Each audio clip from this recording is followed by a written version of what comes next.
All right, so who's excited still? Yeah? Woo! Good. I'm the loudest wooer. I'm probably a woo girl if you ever watch, what is that? I forget what show that is. Anyways, data sources, or as you might know it in its former life, Achilles. And if it hasn't become clear to you, I don't know how we didn't mention Odysseus and the journey, but we do have a fondness for naming things after these wonderful mythologies of sorts. And Achilles, as we all know, had a heel. He had some weaknesses. That is the name of our data characterization tool. So this is a new slide to me. I'm excited to see V6. I've heard rumblings of this.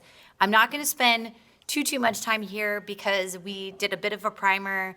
And what I want you to take away is that, as with many things, it is possible to generate standard data characterizations based off of the domains that we see here. It's important to have that because you're going to want to be able to compare one OMOP CDM to another. And as you do network studies, you might get into questions around data quality, the ability to see coverage, what is the heterogeneity of the populations I'm looking at. Show of hands, how many people have read the treatment pathways study or maybe joined this week's community call or last week's community call, saw Ray present? Have you guys seen those sunburst diagrams? Anyone? Bueller? Have you seen the sunburst diagrams in whatever format? They're in a couple of papers now. Awesome. If you haven't seen it, it's this beautiful treatment pathway. It's a descriptive visualization. Its sister are some of the things we're going to do now, which is the ability to go through really and interrogate data sources to explain some of the heterogeneity we see. And so Achilles is really that characterization agent. It's meant to help you visualize the data sets you're looking at, and it's interactive to a point. It's a point-in-time analysis, and what it does is it allows you to see demographics, prevalence by these domains, and evaluate distributions, which is critical, especially as you're asking questions around how many people move from one line of therapy to another. You also have to know where you start, right? That table one phenomenon in a digital format. Under the hood, I'm gonna labor on this a bit because actually what's beautiful about the many instances of Atlas you could touch, you'll see artifacts of this and how it renders. Under the hood, there's a whole R routine that's running against the CDMs that you convert. And it will calculate these beautiful summary statistics that are then visualized in a JSON. And if I'm speaking in tongues, it's basically pulling a set of characteristics defined by domains. It's going to run a bunch of calculations, and then it's going to package them and process it in a way that it will then be something you can click and point at. I see a question. What's CDM? CDM. Common data model. Sorry, that's right. Any common data model. No, actually the OMOP common data model. I'm not going to be V6 or V5 specific because this report is really actually an equalizer. It won't matter as much if you haven't transitioned to V6, which I think Gautam is the only person that's been using V6. I'm kidding, but it could be real. What it's meant to be is an equalizer. It shares the structure of the CDM, whatever version you're on, and it exposes these common statistics. So step one, somebody goes onto the GitHub, downloads the package, pulls these R routines, configures it for their local schema. So basically they do the sausage making. They make it point to their data set and talk to their data, right? I'm gonna leave the really technical stuff out because I can just see it in the back. There's some people like, I have no idea where we're going with this. Where I promise there's an output. Now, then step two is really the web rendering, the making the data extract that you've created interactive and palatable to a human. And that's really the arrow here. And so it can stand alone. It can be its own data characterization report that you could plug into a knowledge management tool or data catalog you already have, or it can just be part of your Atlas workflow and it's its own tab. Its former life, it was freestanding, and many things have become part of this portfolio. I'm gonna pause. We're all tracking. We feel a little bit good.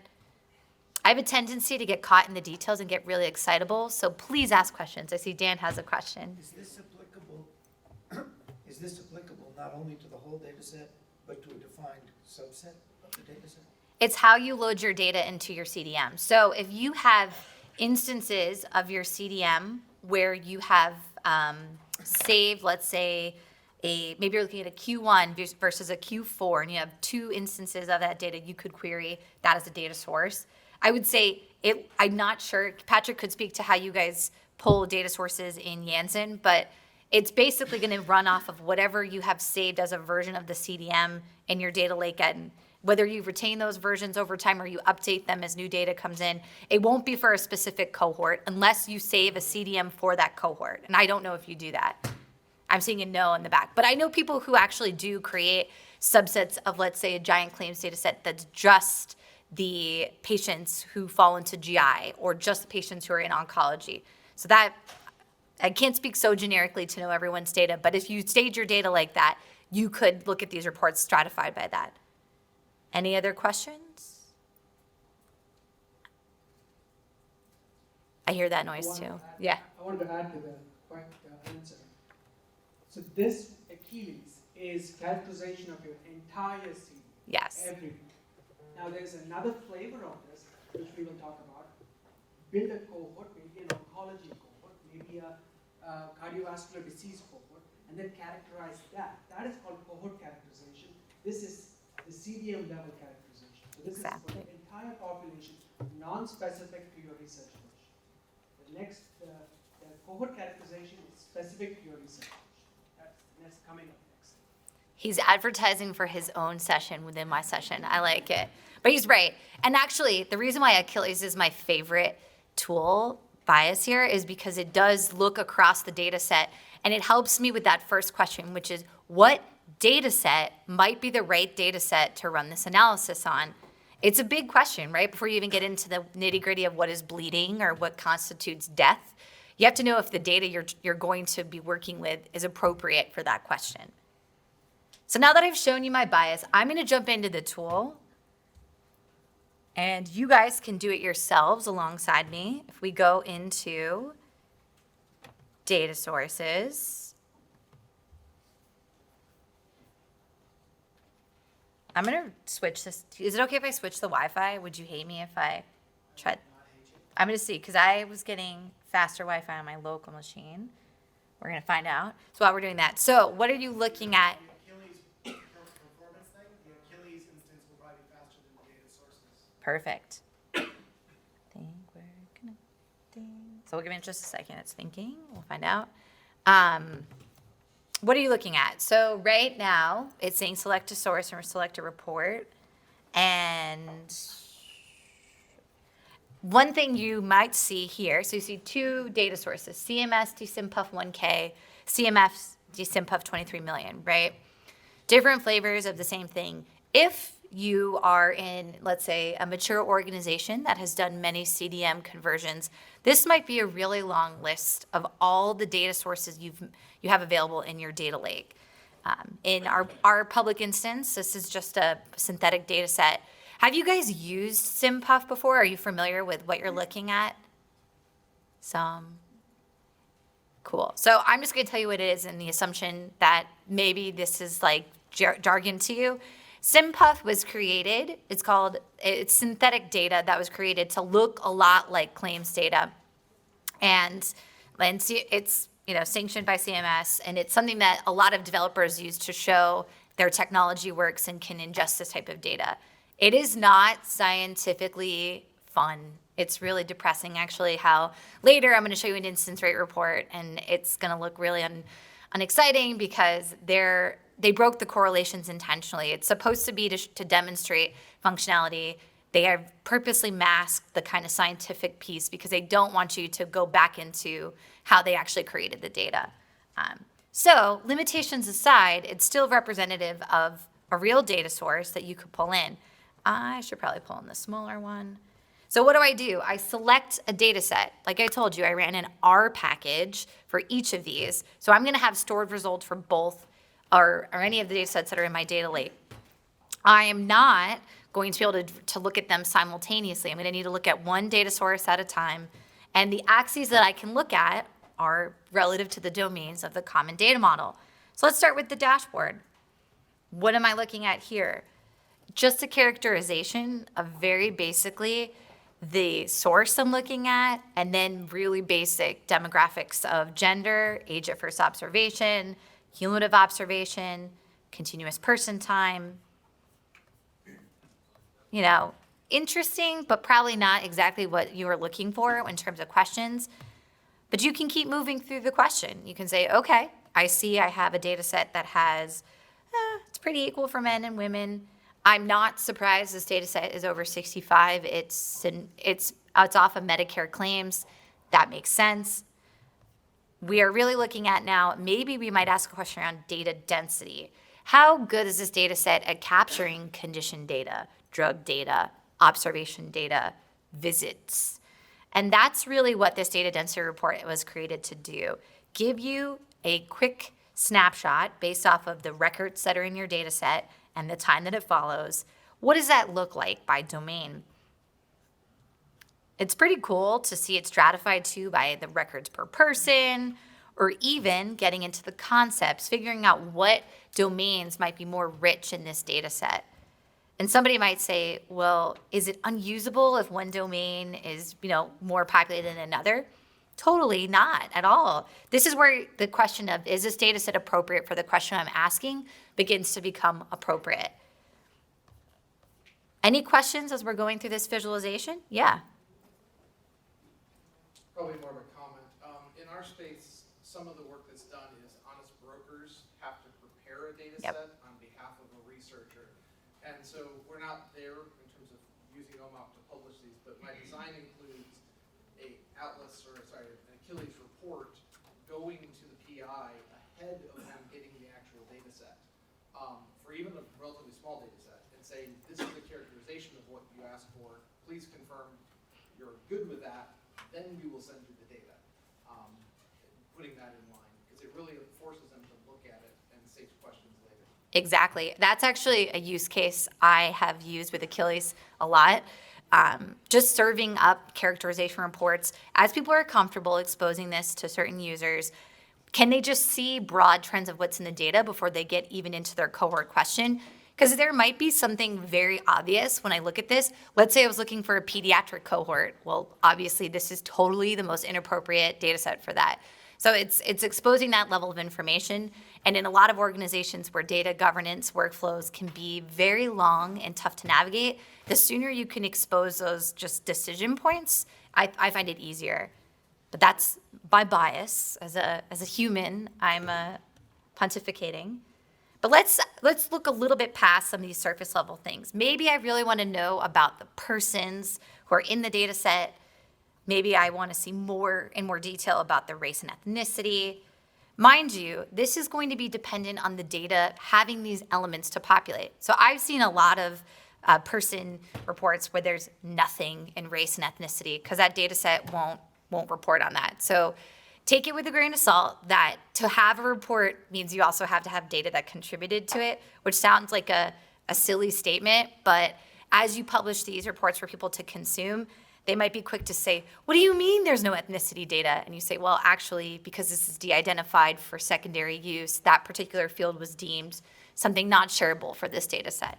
There's a lot of a priori knowledge in interpreting this that is a bit of tribal song, but becomes more common as people get familiar with their data assets. And I think what's really cool is that we can then begin to scrutinize things like how many people have an outpatient visit versus an inpatient visit, or maybe they don't even have a visit concept because the claim is poorly coded, or you can get into this world where you can see a tree map or you can go into the table view. And I'm gonna be honest, I actually like the table view better because I think tree maps sometimes, I'll show you, they can be a little misleading because the scale is very relative to the information you have. But if you're a tree map enthusiast, you are welcome here. And really the idea is you're going to see a lot of the same format across domains. Even so now we're looking at the condition report. This is pretty tough, right? Like, I can hover, I can see that essential hypertension is quite prevalent. How many people have that? How many records happen per person? I could click on this and kick off a workflow to double click on that particular cell. And I was saying earlier that sometimes when you run these R packages on local data, there can be nuances and there can be some modifications that will have to be made. So, in full disclosure, last night we were sitting and trying to figure out, was there actually no data or did the R package run wrong? And to James's credit, he did everything right, but there is some nuance on this particular way the database ingests this particular query. So there will be some modification that needs to be made, but suffice it to say that could happen in your source data too, or in your CDM, where because we speak many dialects of relational database, sometimes the R package needs to be modified to reflect how your database thinks. And if that doesn't mean anything to you, even better, I would love to live in a world where I don't know how painful it is to compare Redshift to something else. But that, yeah. Andrew, the data quality king himself. Yeah, so does the computation for calculating these happen in R or in the database? It happens in an R package. I mean, it is, a lot of them are SQL through R, so but it's an R script and then it generates data frames from R that you then are passing. I'm just wondering if the data has to be loaded into R or if the data stays in the database. So it is parameterized SQL. Okay. SQL runs inside the DBMS, database management system. R coordinates the Yeah. And when you have issues, you can pull little data frames in R to like inspect it basically, so. Your stats are running in the database? correct. We have a lot of complex SQL that does it. Complex, but actually really explicit. So what's really great, I'm not going to pull up the GitHub and expose the guts because that might scare some of you away from ever like staying for the rest of the day. But it's really well annotated to include identifiers for what report is this with what number, what is it pulling from what table. So as you begin to get more comfortable with the CDM domains and then the schema that's being used, you'll find it quite easy to kind of see what it's doing and debug it as you go. Chris has done a really nice job of leaving a bunch of unique identifiers for every calculation that gets run.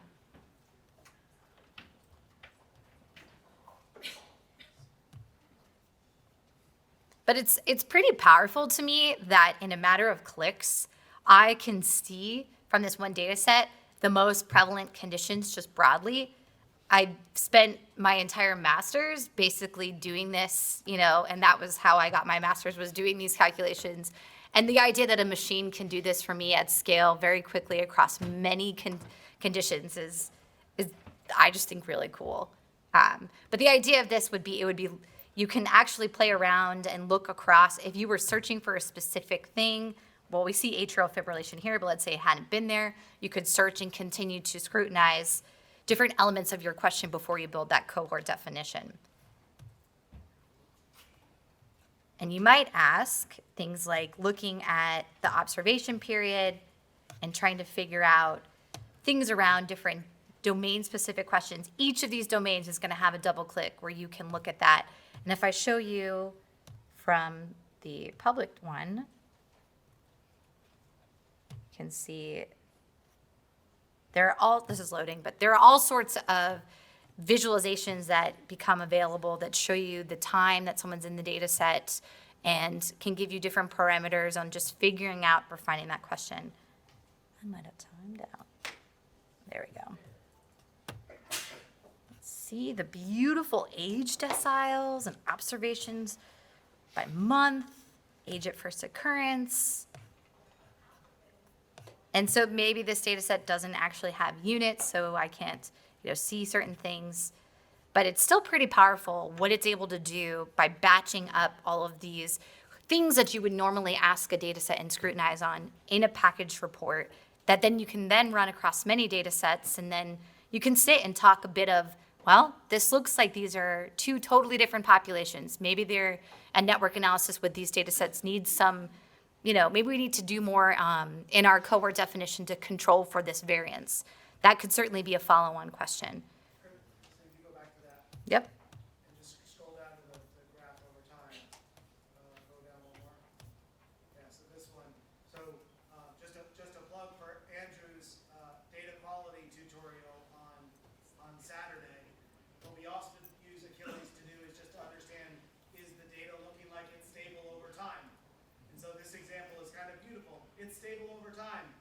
except when it's not. Exactly.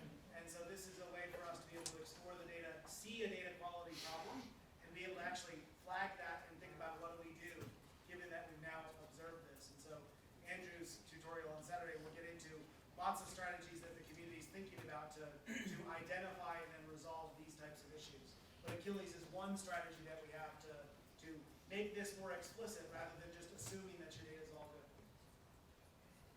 And I think in some of our dream worlds, there could be a repository of Achilles reports from different CDMs that we could all share and look at and understand who's in the network. We're getting there, but it would be cool, right? To be able to see tomorrow, you'll see presentations, and while you're watching Nicole speak about her amazing work on the other side of the globe, you can look up what's happening in her, you can look at her data characterization report.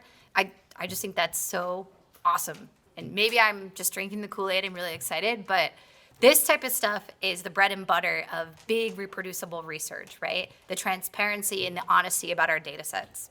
Which report is this that you're looking at now? So this is the observations. So if you're in here, this is the observations. The colors look different. This is just colorized, and when it's inside of Atlas, it's like a blue color. If you have it by itself, it's more orangey. So the reason I pulled that one up is just the data sets we have in this particular AWS environment. The R package wasn't able to render these particular visualizations, but if there was data and it had been debugged, it would look a lot like a visualization like this, and it breaks it down by a variety of parameters. And all of this is done for you. These are a package that you're taking from the Git, you're running, and you're getting this result. Pretty cool. And by you, it could be your team too. It doesn't necessarily have to be you proper. So say you're not drinking the Kool-Aid, and that one of the segments of the tutorial in the afternoon on Saturday will be Wojciech Husser and Hania Razagi talking about sharing data set profiles and strategies for doing that. And so it's going to be happening. I'm excited. Yeah. So there are entire groups that care about data quality. That's not probably a shock to anyone, but as Patrick mentioned, we take for granted that Atlas puts all this into one wrapper and makes it really easy. But there are a lot of critical questions in the methods community that come back to having tools like this available. And you can play with this to your heart's content. There are lots of things I'm not going to show you, but one of them I do want to familiarize you with, because it's pretty different than the other reports, is the Achilles heel. And I have no idea what's going to come up because I haven't looked at this. This is a very, very technical report by comparison. So I don't know what's actually in it, but maybe he has no errors. I doubt that. But if it loaded, let's see if I pull up from over here. It's a way to expose to someone who's very familiar with the data model and the schema information about things that are quite peculiar that maybe should be addressed before you do anything huge.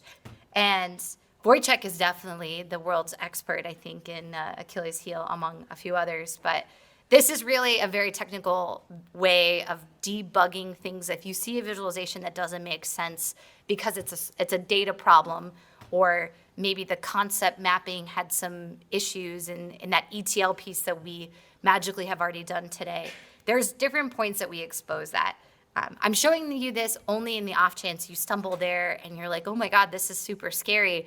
The good news is you have some people out there who actively triage this, but this is really meant to be a way to expose some of the weaknesses, as the name suggests, Achilles heel. It's giving you all sorts of transparency into places you might want to investigate if you have time, and how to clean up your data quality issues. Y'all look so hungry. Yeah. So I'm wondering how this through the workflow under the hood a little bit. So do you run the Achilles tool from R on the database, and then the results are like stored back in another table, and then this is pulling from that table?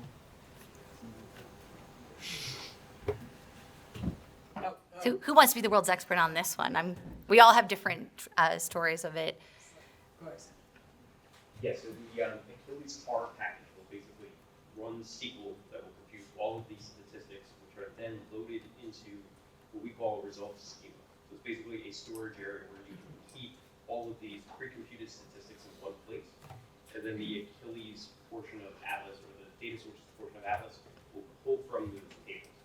So you're not having to compute those every time. You do one kind of like operation to characterize your database, and then that is captured for you to report on. So that goes for all of the reports that you showed us. You do that after ETL, one time, one shot. Well, and if you were to update your data set, you'd want to rerun it if new data is in. So that's why I said the data sources option to me is a bit of a place of variance where depending on what you're storing and what you want to report on, it might look a little different, but you could run it for every new update. You could keep old versions if someone had a morbid curiosity in looking at like change over time. They probably won't see anything overly insightful most of the time, but some people really love the lineage of the data characterization report, and that it's its own sub-conversation. Yeah, I think the other thing to add there is with the Achilles heel report, it's a good way to at least verify that all of the things you were expecting to happen when you ETL your data into the common data model are happening properly, and that those anomalies the person was talking about can be identified and triaged. So we, as part of our process of building new CDMs, we have data owners who basically will review that heel report to make sure that we understand why things may have been identified as potential errors, and to just make a statement about, we expect that maybe there will be people with an age less than 0 because we're capturing information about newborns. So sometimes those aren't always accurately coded, and so at least we can explain why we see some of those anomalies. Yeah, or like the age-old one of gender causing issue because there are points in time when you could have multiple genders in a data set. Things like that are, their own sub-issues, but at least if you can triage them and say, yep, this is something I did expect, you can look against the data. Very regularly, I see people just look up the element directly and inspect it and decide, was that true or not? It's a really, really traceable way of going back to the source of the question, right? So this is the sexy part, obviously. This is why you all came here. But I actually think you're probably interested in going to the next part of defining a cohort. But it's important to have this in your toolkit because everything you do after this point may be scrutinized across the domains you have. And you're going to want to be able to defend it and have these types of charts handy. And wouldn't it be nice if you could just drop like this as your table one?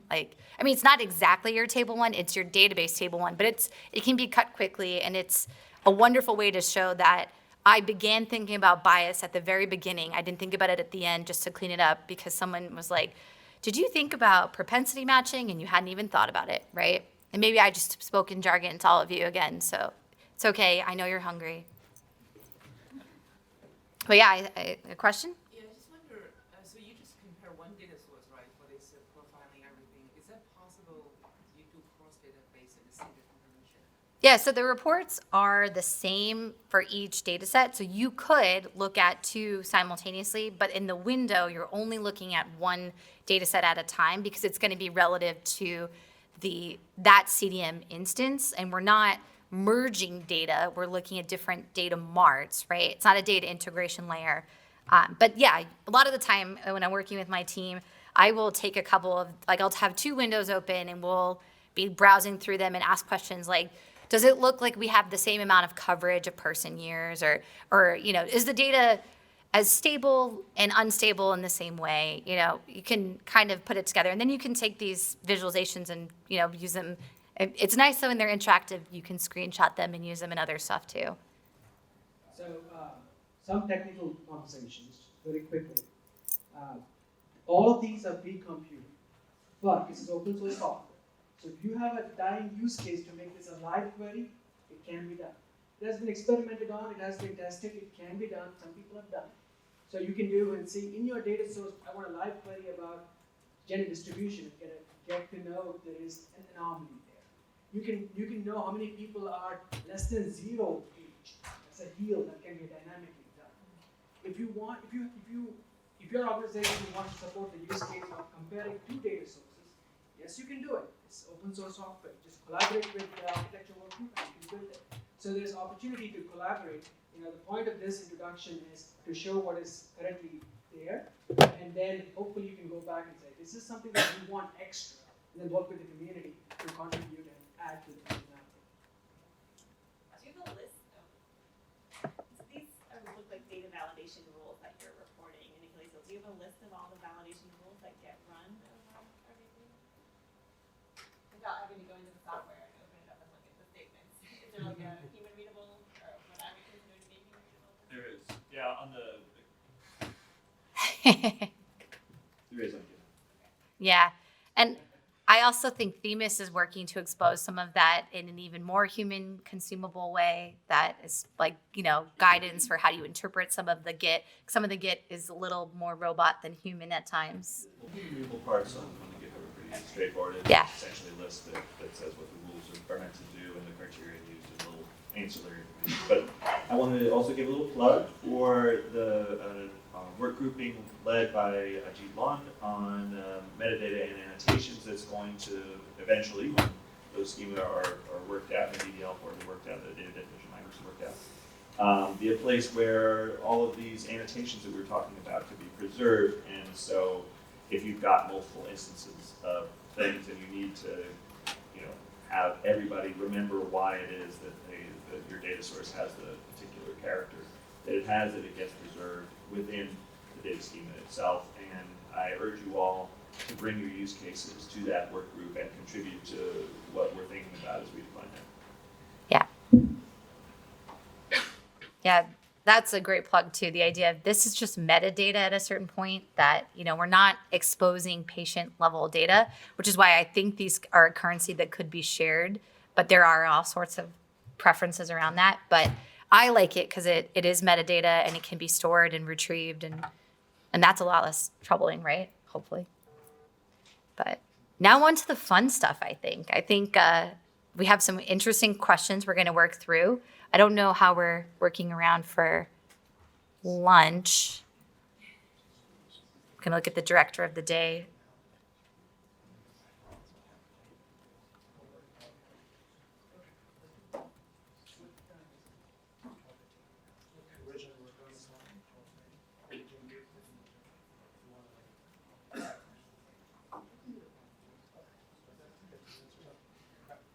Okay, so the lunch is at 12:30.